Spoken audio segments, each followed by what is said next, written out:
الرحیم نحمدہ ونصلی ونسلم علی رسولہ الکریم اما بعد۔ حضرت عبداللہ بن بسر رضی اللہ تعالی عنہ کی روایت آپ کے سامنے میں نے شروع کی تھی، جس روایت میں اس بات کا تذکرہ تھا کہ دیہات کے رہنے والے دو حضرات صحابہ جناب نبی کریم صلی اللہ علیہ وسلم کی خدمت میں حاضر ہوئے اور انہوں نے دو سوالات کیے۔ ان میں سے ایک صاحب کا جو سوال تھا وہ کل اور پرسوں 2 دن آپ کے سامنے میں نے وہ سوال اور اس کی تفصیل ذکر کی تھی مختصراً۔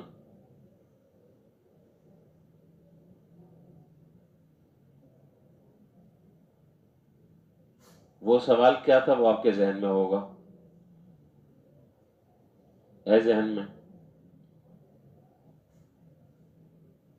ذہن میں ہے کیا؟ چلے جی کوئی بات نہیں، یاد نہیں ہے کوئی مسئلہ نہیں، بہت ساری چیزیں جہاں پر بھولیں وہاں یہ بھی بھول جائیں۔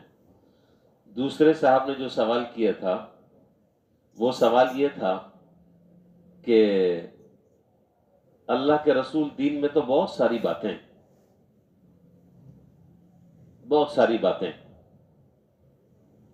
اور انہوں نے جو عربی میں جو الفاظ استعمال کیے اس لحاظ سے اس کا مفہوم یہ نکلتا ہے، ہمارے ہاں چونکہ اردو میں اتنی وسعت نہیں ہے جتنی عربی زبان میں وسعت اور گنجائش ہے،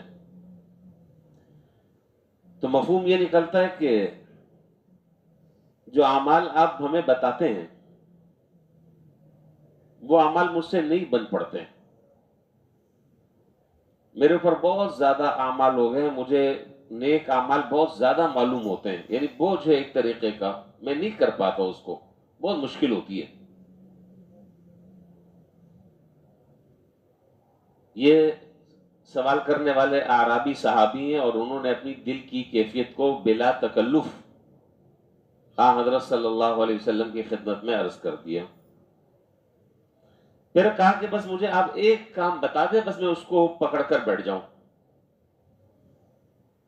اب آپ دیکھیں اس بات سے آپ اندازہ لگائیں، میں نے پرسوں جو بات شروع کی تھی کہ حضرات صحابہ یہ چاہتے تھے کہ حضور کی خدمت میں کوئی آدمی آئے اور آ کر سوالات کرے تاکہ اس کے سوالات سے آپ جو جواب ارشاد فرمائیں ہمیں بھی فائدہ پہنچ جائے۔ حضرات صحابہ بہت کم سوال کرتے تھے، ایک کام بتا دیں بس میں اس کو پکڑ کر بیٹھ جاؤں۔ اور یہ بات تو بہت واضح ہے کہ فرائض اور واجبات سے تو کسی کو استثناء نہیں ہے، یہاں تک کہ پیغمبر بھی اس سے مستثنیٰ نہیں ہے۔ تو جب پیغمبر مستثنیٰ نہیں ہے تو پھر تو باقی جتنے بھی وہ سارے نیچے ہی نیچے ہیں، ان کو استثناء کیسے حاصل ہو سکتا ہے؟ تو اس سے آپ یہ بات سمجھ گئے ہوں گے کہ یہ معنی نہیں ہے کہ بس جو کام اب ایک کام آپ بتائیں گے بس میں اس کو کروں گا، فرض کی بھی چھٹی، واجبات کی بھی چھٹی، سنتوں کی بھی چھٹی، سارے کاموں کی چھٹی، بس ایک کام کو لے کے پکڑ کے بیٹھ جاؤں گا، نہیں۔ یہ سوال جو ہے وہ فرائض سے متعلق نہیں ہے۔ مقصد یہ کہ آپ نے بہت سارے کام ایسے بتائیں کہ جس میں صدقے کی فضیلت ہے، نفلی روزوں کی فضیلت ہے اور بہت سارے اعمال آپ بتاتے رہتے ہیں، ان اعمال میں آپ کوئی ایک ایسا عمل بتا دیں، فرائض اور واجبات تو کرنے ہی کرنے ہیں، ہر حال میں کرنا ہے، اس سے تو انکار نہیں کیا جا سکتا۔ تو اب آپ اندازہ لگائیں کہ ان صاحب نے جو حضور صلی اللہ علیہ وسلم سے سوال کیا، اس طرح قید اور شرط لگا کر آپ نے نہ اس کو برا مانا، نہ آپ نے اس کو محسوس فرمایا، نہ آپ نے ان پر کوئی نکیر فرمائی کہ بھئی سوال بھی پوچھ رہے ہو اور ساتھ ساتھ شرطیں بھی لگوا رہے ہو، یہ کیا ہے؟ کچھ بھی نہیں۔ آپ نے کہا کہ اچھا بس ایک کام پھر ہم تمہیں بتا دیتے ہیں، کیا ہے؟ بس اس کو پکڑ لو، اس کام کو پکڑ لو۔ لا یزال لسانک بذکر من اللہ تعالی او کما قال علیہ السلام۔ آپ نے فرمایا کہ بس وہ ایک کام یہ ہے کہ ہمیشہ تمہاری زبان اللہ تعالیٰ کے ذکر سے تر رہے۔ ہمیشہ تمہاری زبان اللہ تعالیٰ کے ذکر سے تر رہے. اور حضرت حکیم الامت حضرت تھانوی رحمۃ اللہ علیہ فرماتے ہیں کہ جناب نبی کریم صلی اللہ علیہ وسلم نے یہ جو طریقہ بتلایا ہے، بہت سارے طریقے اللہ تعالیٰ تک پہنچنے کے ہیں، بہت سارے طریقے اللہ تعالیٰ تک پہنچنے کے، بہت سارے راستے ہیں، لیکن سب سے زیادہ مختصر ترین راستہ اور مؤثر ترین راستہ اللہ تعالیٰ تک پہنچنے کا، کہ جس کے ذریعے انسان یہ ساری کے ساری منازل جلد طے کرتا ہوا اللہ تعالیٰ تک پہنچ جاتا ہے اور اللہ جل شانہ کو اس کو قرب نصیب ہو جاتا ہے، اس سے زیادہ مختصر اور سود مند اور نفع بخش کوئی اور راستہ نہیں ہے کہ انسان کا تعلق ہر وقت اللہ تعالیٰ سے جڑا رہے. اس سے زیادہ مختصر ترین راستہ آج تک دریافت نہیں ہوا کہ اللہ تعالیٰ سے ہر وقت تعلق جڑا رہے. اب وہ تعلق جڑا کیسے رہے گا؟ یہ اب جڑا کیسے رہے گا؟ وہ حضرت عارفی رحمۃ اللہ علیہ، حضرت ڈاکٹر عبدالحی صاحب عارفی رحمۃ اللہ علیہ کا قول ہم نے اپنے اساتذہ سے اور اپنے بڑوں سے، بزرگوں سے سنا کہ حضرت فرمایا کرتے تھے کہ ہر وقت اللہ تعالیٰ کے سامنے منگتے بن جاؤ، ہر وقت اللہ تعالیٰ کے سامنے منگتے بن جاؤ. کیا مانا؟ دین کی ضرورت، دنیا کی ضرورت، آخرت کی ضرورت، گھر کی ضرورت، بچوں کی ضرورت، تمہاری ضرورت، موجودہ ضرورت، آئندہ آنے والی ضرورت، ہر وقت تمہاری زبان پر اللہ تعالیٰ سے کوئی نہ کوئی دعا رہے. بس اس سے دیکھو کہاں سے کہاں تم پہنچ جاؤ گے. صبح سے شام تک کے ہم جو کام کرتے رہتے ہیں، اور اس کام کو شروع کرنے سے پہلے چند سیکنڈ کے لیے ذرا سا متوجہ ہو کر اللہ تعالیٰ کی طرف، اگر مثال کے طور پر میں بات سمجھانے کے لیے کہہ رہا ہوں، ابھی نماز پڑھ کر ہم کہاں جائیں گے؟ جی نہیں بتا رہے، گھر جائیں گے. اب اس میں اللہ تعالیٰ سے کوئی ہے دعا مانگنے کی؟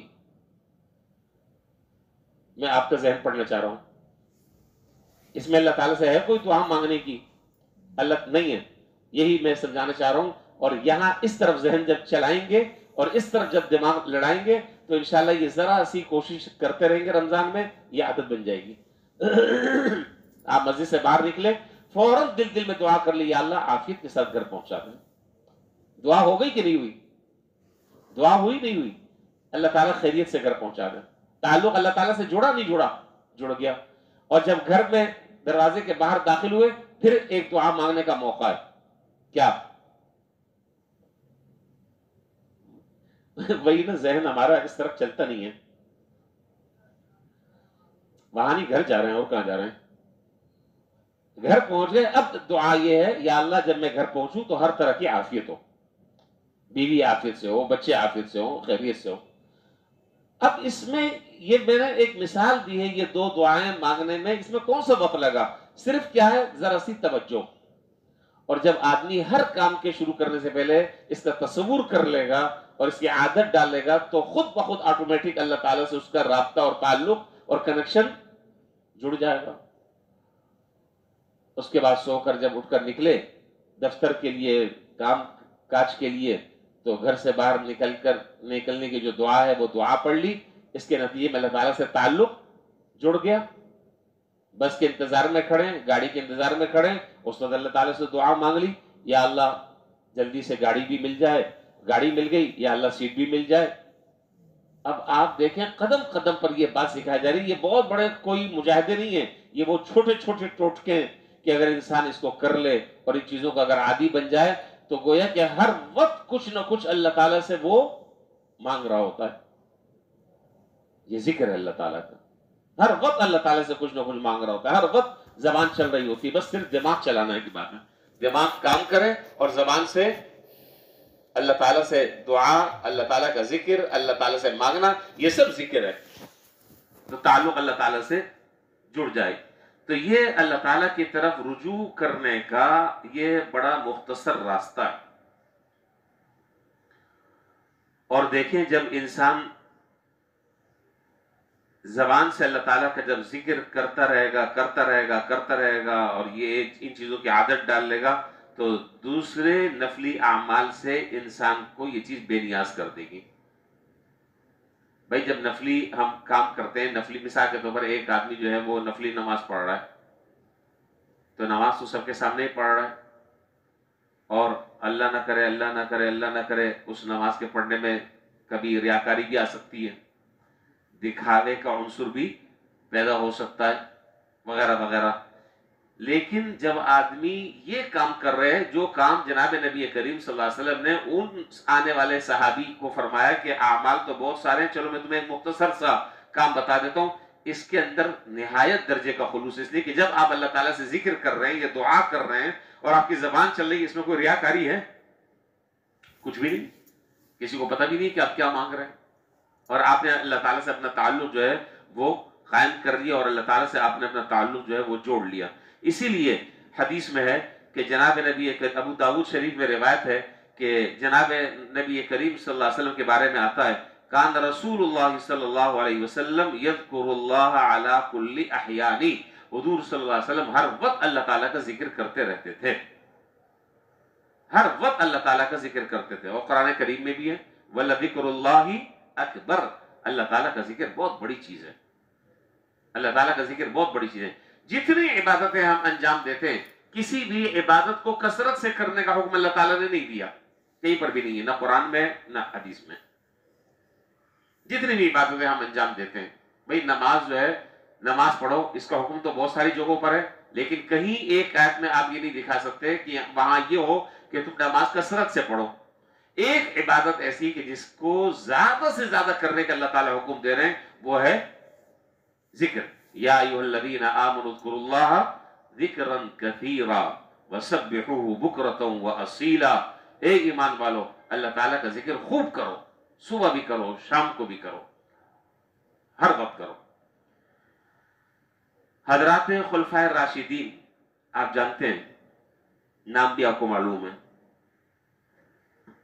بعض لوگوں کا آپ نے دیکھا ہوگا، اور ہماری بھی، ہم لوگوں کی بھی طبیعت ہوگی، بعض لوگوں کا کے زبانوں پر کچھ جملے بطور تکیہ کلام کے آتے ہیں، سنا ہوگا آپ نے، اللہ تعالیٰ پناہ میں رکھے اور اللہ پناہ میں رکھے، اللہ حفاظت فرمائے۔ بعض لوگوں کو گالی دینے کی عادت ہوتی ہے، تو وہ تکیہ کلام ان کا گالی ہوتا ہے، گفتگو شروع ہوتے پہلے یہ، پھر درمیان میں جیسے 3 خوراک ہے نا، صبح دوپہر شام، اللہ پناہ میں رکھے، اللہ سب مسلمانوں کی حفاظت فرمائے۔ تو اچھے کلمے بھی زبان پر بس اوقات بعض لوگوں کے آتے ہیں، ان کی اچھی عادتیں بھی ہوتی ہیں۔ حضرت ابوبکر صدیق رضی اللہ تعالیٰ عنہ کے بارے میں روایات میں آتا ہے کہ ان کا تکیہ کلام یہ تھا کہ ہر وقت چلتے پھرتے، اٹھتے بیٹھتے، سوتے جاگتے، بازار میں مسجد میں، ان کی زبان پر یہ جملہ ہوتا تھا، لا الہ الا اللہ، لا الہ الا اللہ، لا الہ الا اللہ۔ اور حدیث میں ہے کہ جو شخص 100 مرتبہ دن میں لا الہ الا اللہ پڑھ لے، قیامت کے دن اللہ تعالیٰ اس کا چہرہ 14ویں کے چاند کی طرح چمکا دے گا۔ اور جس آدمی کا تکیہ کلام یہ ہو تو اس کی تعداد تو میرا خیال 100 سے کہیں زیادہ متجاوز ہو جاتی ہے۔ حضرت عمر فاروق رضی اللہ تعالیٰ عنہ کے بارے میں روایات میں کہ ان کا جو تکیہ کلام تھا وہ تھا اللہ اکبر کبیرہ، اللہ اکبر کبیرہ۔ جب وہ کسی چیز کو دیکھتے اور اس سے متاثر ہوتے تو فوراً یہ جملہ زبان سے نکلتا، اللہ اکبر کبیرہ، اللہ کی ذات تو بہت بڑی ہے، بہت بڑی ہے۔ حضرت عثمان غنی رضی اللہ تعالیٰ عنہ کے بارے میں روایات میں کہ ان کا زبان پر جو تکیہ کلام تھا وہ تھا سبحان اللہ، سبحان اللہ۔ حضرت علی رضی اللہ تعالیٰ عنہ کے بارے میں یہ ہے کہ ان کی زبان پر الحمدللہ، یہ جملہ زبان پر آتا تھا، الحمدللہ۔ ہمارے ایک بزرگ گزرے ہمارے خاندان کے بڑے، ہم نے ان کا انتقال ہو گیا، ہم نے بچپن سے ان کو بڑھاپے کی حالت تک کے یہی دیکھا جو میں بتا رہا ہوں نا، تکیہ کلام، ان کا وہ جملہ مجھے میرے دل کو بڑا لگا اور بس دل میں بیٹھ گیا، اور جب میں وہ آیت پڑھتا ہوں تو فوراً ان کا خاکہ اور تصور دماغ میں آ جاتا ہے، بہت دیکھا کثرت سے۔ وہ ہر وقت اٹھتے بیٹھتے چلتے پھرتے ایک جملہ کہا کرتے تھے، رب اغفر وارحم وانت خیر الراحمین۔ عجیب دعا ہے، عجیب دعا ہے، رب اغفر وارحم وانت خیر الراحمین۔ تو کوئی بھی کلمہ، کوئی بھی ذکر، کوئی بھی دعا وہ زبان پر جاری رہنی چاہیے، اس لیے کہ علماء نے لکھا کہ الذکر اشرف العبادات واقرب الطرق الى اللہ تعالی جل شانہ، کہ یہ ذکر جو ہے یہ سب سے بہترین عبادت ہے اور اللہ تعالیٰ کی طرف پہنچنے کا سب سے قریب ترین اور مختصر ترین راستہ ہے۔ ایک اور بات ذکر کر کر بس میں بات ختم کر رہا ہوں۔ امام سیوطی رحمۃ اللہ علیہ نے لکھا ہے، امام سیوطی بہت بڑے پائے کے عالم ہیں، انہوں نے لکھا ہے، ایک حدیث نقل فرمائی ہے کہ جناب نبی کریم صلی اللہ علیہ وسلم نے ارشاد فرمایا، من شغلہ ذکری عن مسئلتی اعطیتہ فوق ما اعطی السائلین، فرمایا کہ جو آدمی جس کی زبان میرے ذکر میں مشغول رہے، وہ شخص کہ جس کی زبان میرے ذکر سے مشغول رہے، میں اس کو وہ عطا کرتا ہوں جو مانگنے والوں کو دیتا ہوں، اس سے بھی زیادہ میں اس کو عطا کروں گا۔ جس کو مانگنے کا موقع نہیں مل رہا، ہر وقت وہ ذکر کر رہا ہے، ہر وقت وہ دعا کر رہا ہے، ہر وقت اس نے اللہ تعالیٰ سے اپنا تعلق جوڑا ہوا ہے، میں مانگنے والوں سے زیادہ اس کو عطا فرماؤں گا۔ تو میں کئی دنوں سے مختلف انداز سے میں یہی بات آپ کے سامنے میں عرض کر رہا ہوں۔ اللہ تعالیٰ سب سے پہلے مجھے بھی عمل کی توفیق دے اور آپ کو بھی، کہ ہم زبان جو ہے وہ بند نہ رکھیں، زبان بند نہ رکھیں، آتے جاتے زبان بند نہ رہے، بلکہ مسلسل کوئی نہ کوئی دعا ہماری زبان پر، قرآن کریم کی دعائیں ہیں وہ ہوں، اردو میں دعا مانگ رہے ہیں وہ دعا ہو، کوئی ذکر ہو، کوئی تسبیح ہو، بس ہر وقت اللہ تعالیٰ کے سامنے مانگنے کی عادت ڈالیں۔ پھر آپ دیکھیں کہ اس مختصر سے وظیفے سے انسان کہاں سے کہاں پہنچ جائے گا اور اس کی کیا ثمرات اور اس کی کیا برکات اللہ تعالیٰ ہمیں نصیب فرمائیں گے۔ اللہ جل شانہ ہم سب کو ان باتوں پر عمل کرنے کی توفیق عطا فرمائے۔ وآخر دعوانا الحمدللہ رب العالمین۔